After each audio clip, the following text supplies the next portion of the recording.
do you have? I'll have that. And it then takes me 5 minutes to try and close it down. Then once I close it, once I kill it, I'll try to open it a second time, and it decides to do the same thing again. So maybe one every 2 or 3 times I open Firefox, it drives me insane by trying to eat all my RAM, my CPU. But that aside, it's add-ons like that I like Firefox for. Yeah, I keep promising myself to have a little look again at Firefox. I think I left Firefox about a year ago now, maybe even more, in favour of Chromium.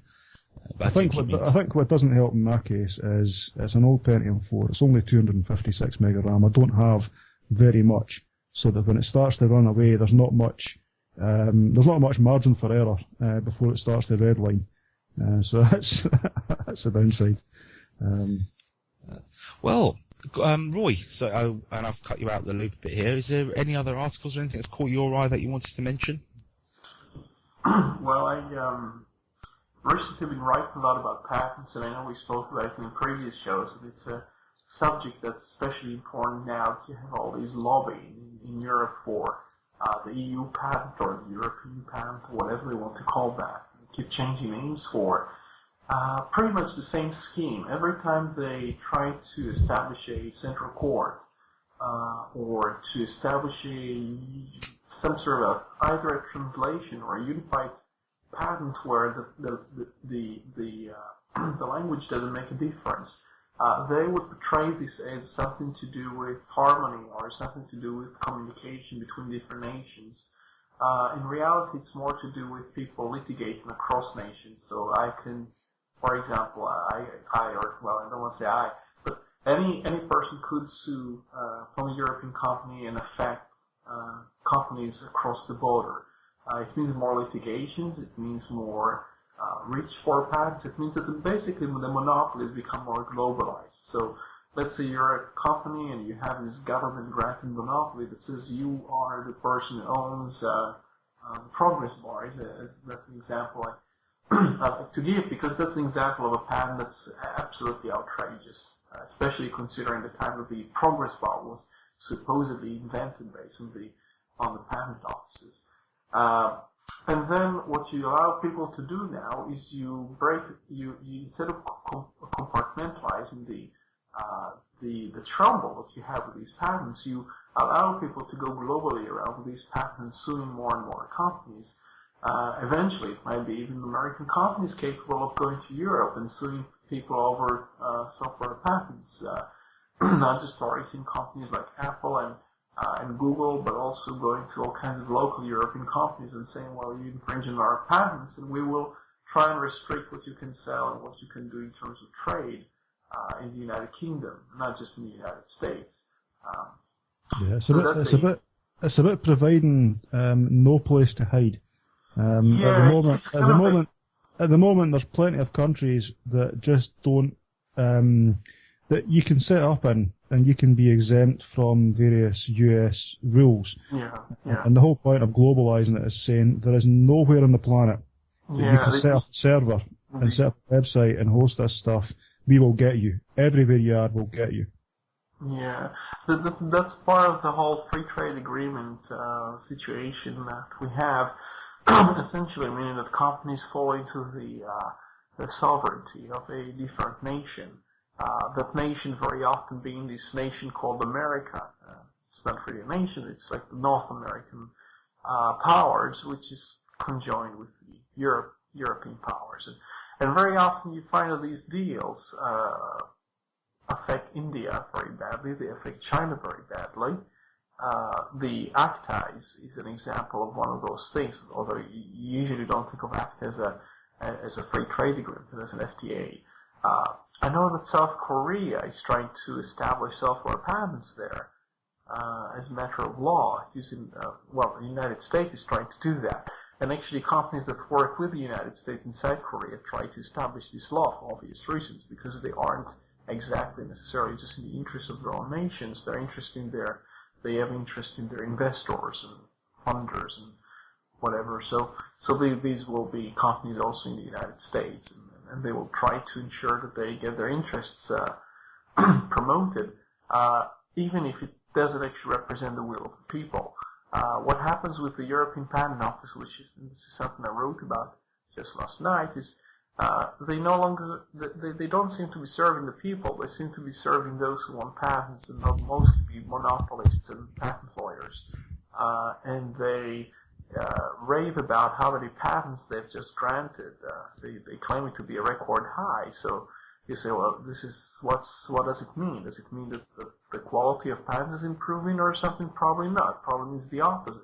Because unless, amid a recession, depression, unless we really invest more in research and more people do research, you wouldn't expect more patents. If you do have more patents, it probably means because the European Patent Office, the EPO, is selling them more easily, is selling them more cheaply, and is just spreading more and more monopolies in the market and actually diluting the ability of people to innovate because they have more restrictions, they have more barriers to their inventions. That's the point. I mean, if they're saying it increases innovation, it doesn't, because if you're a big company and you've got a patent on some idea, why should you have any interest at all in actually creating that? So your best option is to sit back and let someone else create it, and then say, oh, by the way, Buffalo, you owe us money. And then even then, what incentive does a third party have to invent something, to create something, if someone else is going to come along and say, we own that idea, you need to pay us? They're not going to invent it either, so it won't be invented. It'll just be an idea that someone owns on paper that might be quite interesting, and might be quite novel. Chances are it's not, but it might be, and it'll just never happen because someone owns the idea. Yeah, which of course is a strange notion, owning an idea, especially in the age where people kind of try to spread their knowledge and try to encourage people to do the same as they do, or inspiration and credit and retribution and all that. I do just a quick sort of joke. For just the example you gave about the progress bar, I'm thinking, I hope Microsoft don't have a patent on that, because you remember installing XP, where the progress bar goes, it's like 58 minutes to go, and it sits at 58 minutes. That's their progress bar. And then all of a sudden, just boom, like that, it changes from 58 minutes to 14 minutes. It's like, wait a minute. Where, that was like 40 odd minutes or something, and you just missed it out in the blink of a heartbeat. And then it sticks at that for a while, and then it's like seconds to go. Well, hang on. So they can't even do that right. If they own the patent on that, they can't even do that right. Yeah, it's very obvious why this happens. It's more of a programming error and estimation of things in an incorrect way. But it's funny that you mentioned this, because even though we still experiment with video, and I know you haven't seen any of that, Gordon, but one of the things that happened the other day is I was experimenting to see how it encodes the thing. And I'm just telling to Tim, I'm just saying, I think it's done. It's 101%, 102%, 103%.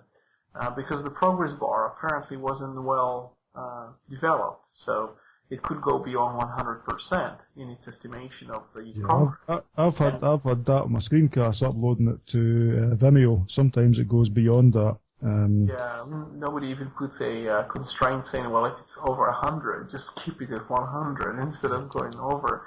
I know Ubuntu used to have this issue in release bloody 2006 or something, because a person who runs Phoronix, Mike Larabelle, he grabbed a screenshot showing how it goes beyond 100.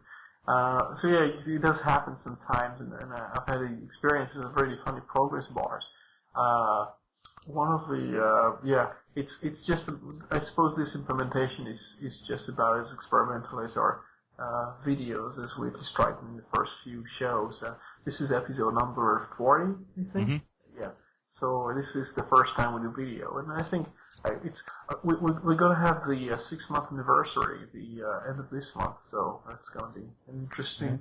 So video begins at 40 then. Yes. Everything's downhill from here on in. The wrinkles start to show. I know most shows that actually. I'm not. Maybe it's a generalization, but lots of shows that are being done in video actually used to start as audio shows, or used to start as something else, maybe even something textual, and the progression towards things like video are being justified by the amount of listeners and readership and things like that. I know lots of people who listen to this show, for example, they happen to read the site of Tim or Gordon and myself, because we kind of